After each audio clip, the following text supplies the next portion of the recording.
Hey everybody, Joe with ECRM here, and I have with me Jim Simmons from Enstrom Candies, and he's the fourth generation owner and vice president of sales, and he participated in our candy planning Easter and Valentine's Day virtual session last week. So today we're going to talk a little bit about his company and his experience with that virtual session. So Jim, thank you so much for joining us. Hey, it's my pleasure. Thanks, Joe. So before we get into your experience with the session, can you give a little background on your company? I think it's really interesting that it's a fourth generation business. So give a little history and a background of what Absolutely. You guys do. So a company was started by my great-grandfather, Chet Enstrom, which is my mother's grandfather. He started making toffee in an ice cream company back in the early 20s. Then he and his friend decided to open up their own ice cream company about 1929. He was in charge of making all the confections and the ingredients that go inside of the ice cream, while the other guy was in charge of the ice cream itself. And one of the things that he started making was an ice cream called Marguerite ice cream. And that was actually the almond toffee mixed in with the vanilla ice cream. He found out pretty soon that most people like the toffee better outside of the ice cream than inside the ice cream, and around 1960 they decided to dissolve Jones Enstrom Ice Cream Company, and my grandfather opened Enstrom Candies, 1960. So we're celebrating 60 years, still making the same great recipe of pure butter, all natural almond toffee, and we're having a blast doing it. Excellent. And you also have different holiday and seasonal packaging and promotions as well, right? Absolutely. We're mostly a Q4 company, but we do quite a bit of business in Easter and Mother's Day and some Valentine's as well. Cool. And what kind of retailers are you in? I would imagine you run the gamut. You also do business gifts and things like that? Yeah. So most of our business is actually direct-to-consumer mail order. We do a lot of drop shipping through companies like QVC and some awesome retail partners, Amazon and Macy's, Crate and Barrel, lots of drop shipping. And then we're also starting to get into the national retail aisle. We have 4 divisions of Costco. We'll be system-wide in Kroger for this Q4, and some other great retailers as well. Awesome, and that's what kind of brings you to us. So now, how has this whole quarantine impacted you? I mean, if a lot of your business is direct to consumer, I'm guessing you were able to maintain that throughout. Absolutely. We also have 5 retail stores. The retail stores were a lot quieter, because people didn't want to come out and they didn't want to risk themselves. But our mail order business, it was amazing.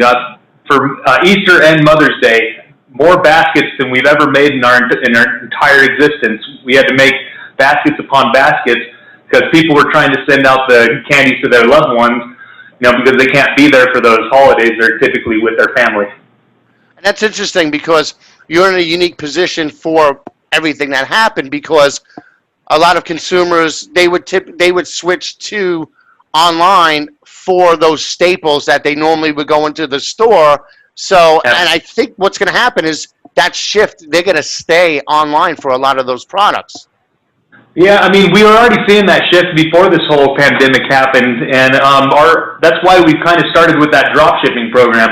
Really, it was last couple of years that we were really concentrating on that drop shipping, and it has paid off dividends because of now that people can't go out to their local candy stores and such. I mean, we can ship it directly to their door, and they don't have to risk themselves. So, I mean, it's just worked out perfectly.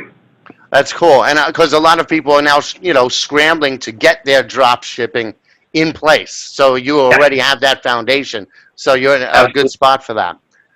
So was this virtual session your first experience with ECRM, or have you come to our sessions before?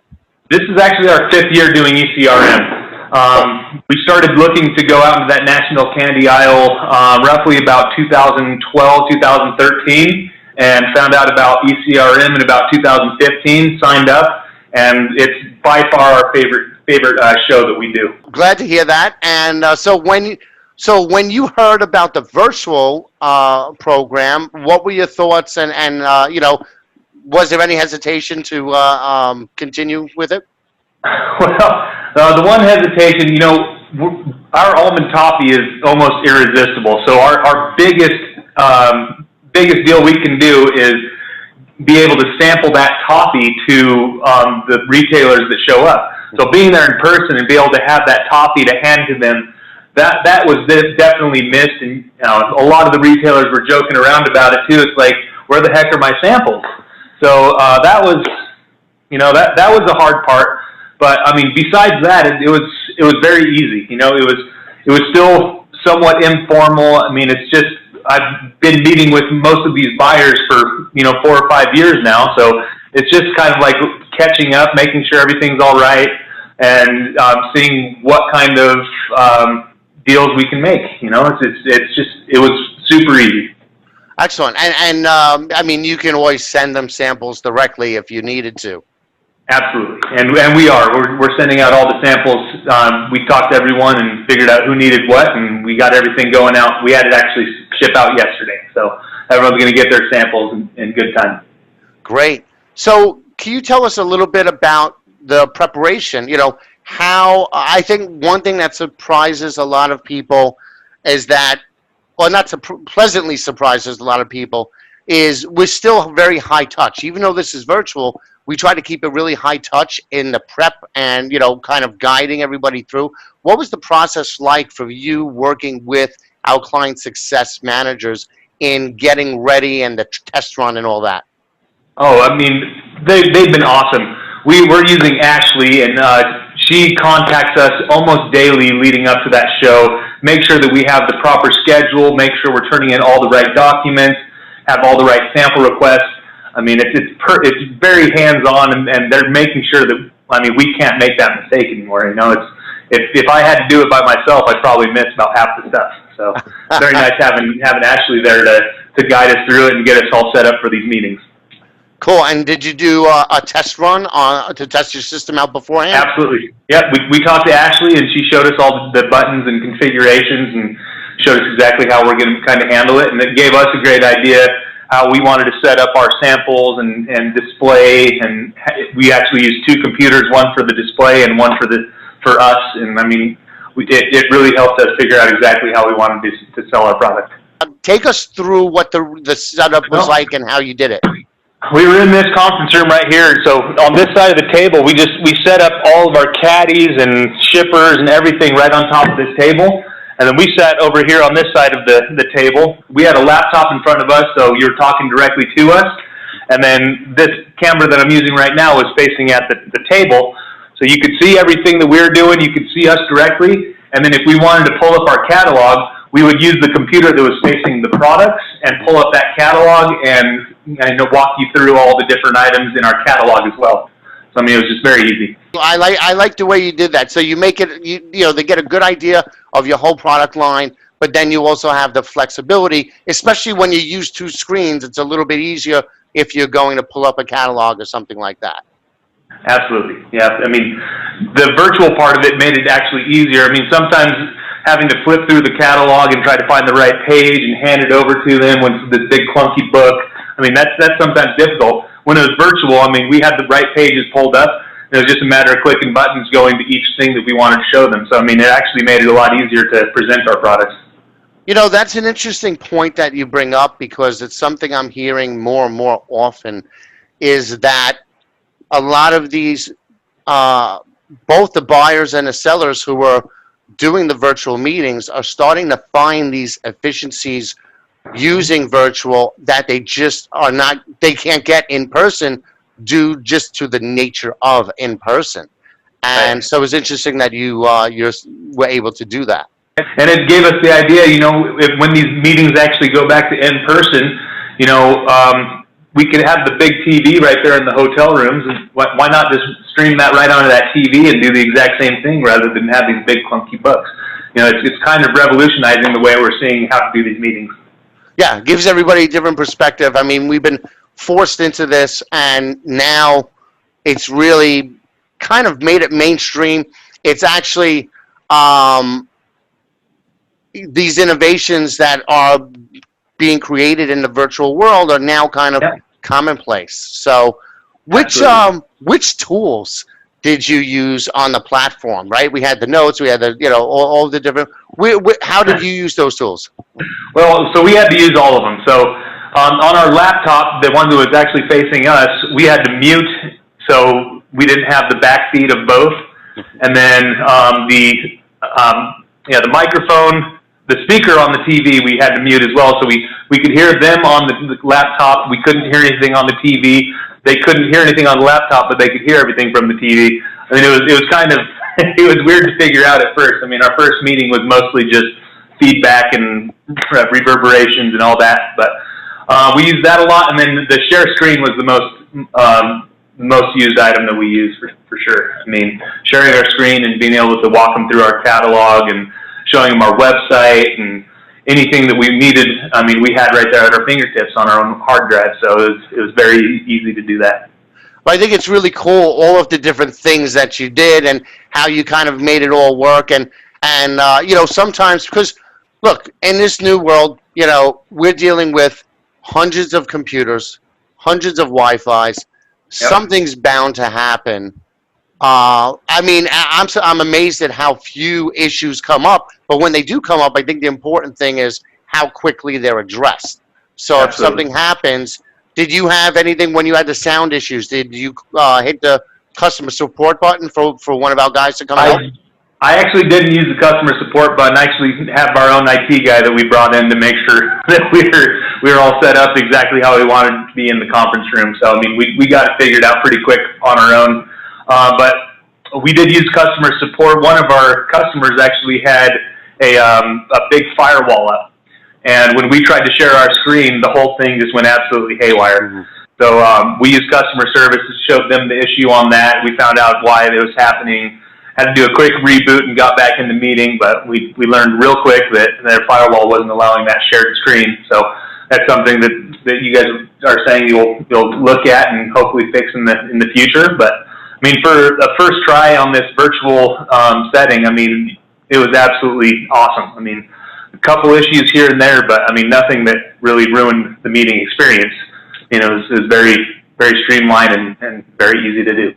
Well, that's the important thing. I mean, like I said, we knew some stuff was bound to happen, little things here and there, but the key is jumping on top of it as soon as possible and making sure that the experience is smooth in the aggregate. And you guys seem to have been very well prepared, having your own IT, your own, everything all set up there. So I think that's a really cool thing to do, a really important thing to do, especially as more and more people are going to be doing this kind of meeting, because a lot of buyers that I'm talking to, they are going to be doubling down on this virtual and absolutely mixing it up. And we're going to do that in the future too. We're going to mix up virtual and in person, and based on the feedback from the buyers, that's going to help us to determine which ones to do which. Well, I mean, it's going to be hard for me to pick what I want to do. I mean, all the places you guys pick, all the hotels and, Vegas every February. I mean, it's hard to say no on all these vacations you're setting me up with. The company will pay for me to go out there and, I'll end up making a week out of it rather than just staying for a few days. So it's going to be hard for me to say no to the in-person experience. But, I mean, if the buyers can't make it, at least we'll get that opportunity to still speak with them. Makes the meeting that much better.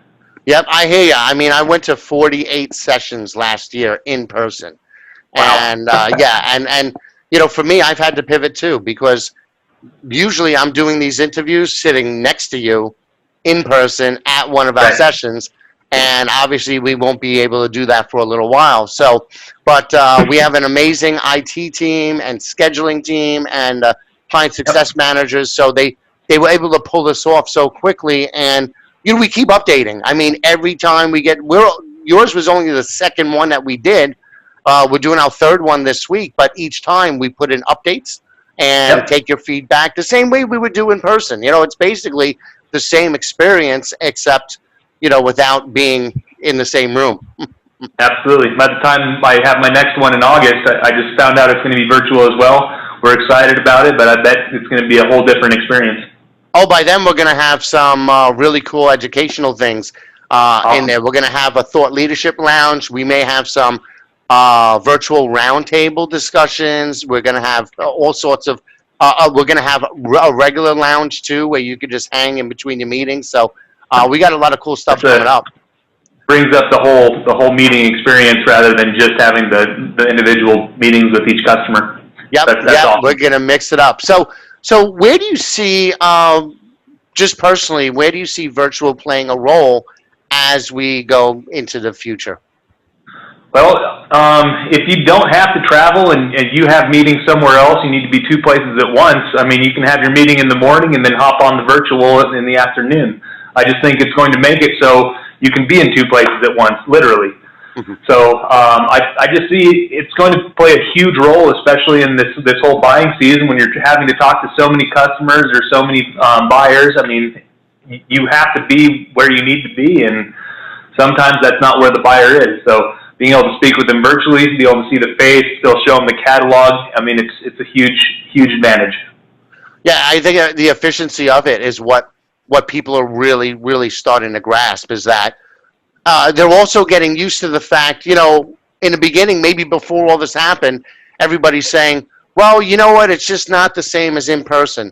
But you know what? It can get pretty damn close, obviously. It is. You're not in the same room, but once you do it right, like the way you did your setup and everything, you get pretty, it's a pretty close approximation of it. Yeah, and I mean, you're still face to face. You still have 3 to 5 minutes just talk and see how their family is, see how they're dealing with this whole pandemic and other things. And so, I mean, it's still very personal, even though you're not actually there with them. You're still face to face, just not physically. Yeah, and this is just the way things are now. It's going to be like that for a while, and then we don't know.